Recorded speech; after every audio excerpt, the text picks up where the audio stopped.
In today's video, Centrica, British Gas, loads of money.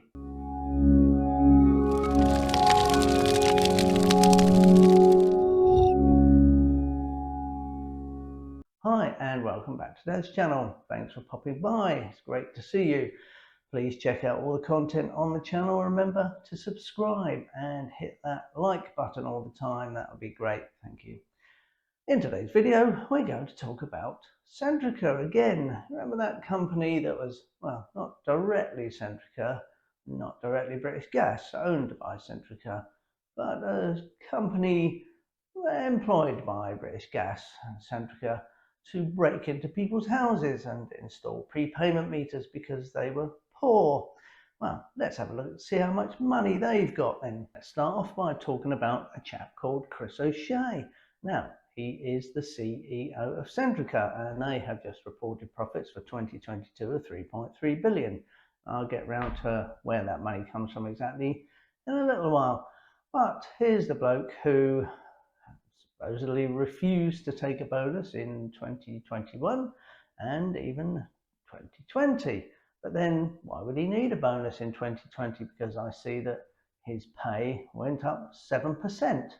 Which is very interesting. But then when you're earning best part of 650 odd thousand, when your pay goes up 7%, that's quite a lot of money. I also noticed that the GMB union, who are the union that support the British gas workers, they accepted a deal of 5% when their workers are pretty poorly paid comparative to Chris. Chris O'Shea's pay for 2023 is 794,000 and a few £100. 794,000. Apparently he's due, if he wishes to take his bonus, or somewhere around, they suggest 1.6 million. Now, when you're earning 794,000, do you really need a bonus of 1.6 million? Maybe he'll turn it down for the third year. I don't know if he turned it down previous to that or not. I have no idea. Perhaps he'll drop me a note and let me know. Earning best part of 800,000, you don't really need a 1.6 million pound bonus, do you? But let's roll back to 2021 when the same Chris O'Shea was saying how some of the customers were facing hardships and he would turn down his bonus. But then, well, let's just fast forward back to 2023 and British Gas have employed a company to break into people's houses. It's reported on the BBC website today that one person with long COVID was at home when he heard somebody at his door and he opened it to find a locksmith bending down, actually about to open the door himself, with people standing there demanding to be let in so that they could fit a prepayment meter, which they did.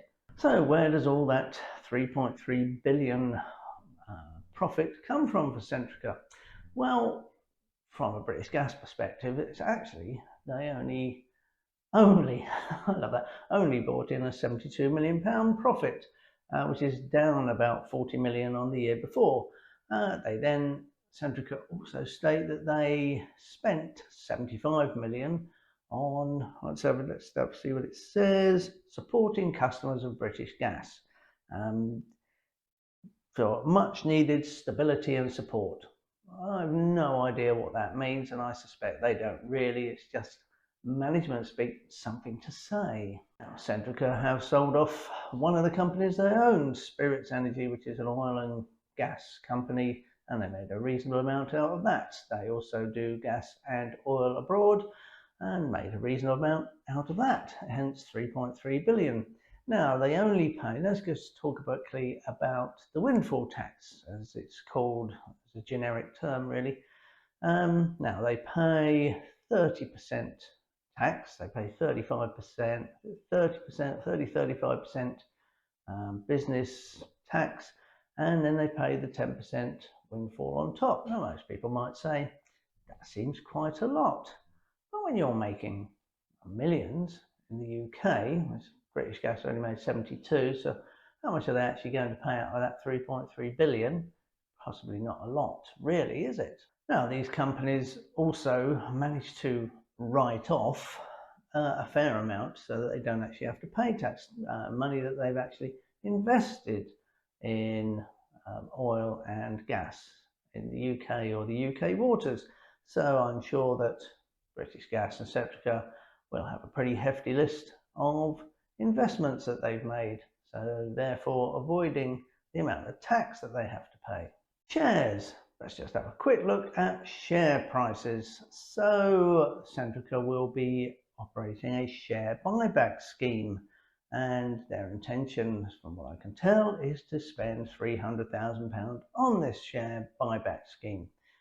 What a share buyback scheme actually does is make the remaining shareholders, because there will now be less shareholders in the company, it will make them richer because their shares will be worth more. Now, who's got shares? Chris O'Shea. Maybe you think this is what privatised companies are all about, huge profits and, well, making poor people suffer even more. I don't think this was actually why many of these companies used to be public owned were ever made private. It's supposed to be better for us, the customers, and it doesn't seem to be working out that way. Let me know in the comments. Thank you for watching. Like, subscribe, and tell everybody else about the channel. Thank you, and I will see you on the next video.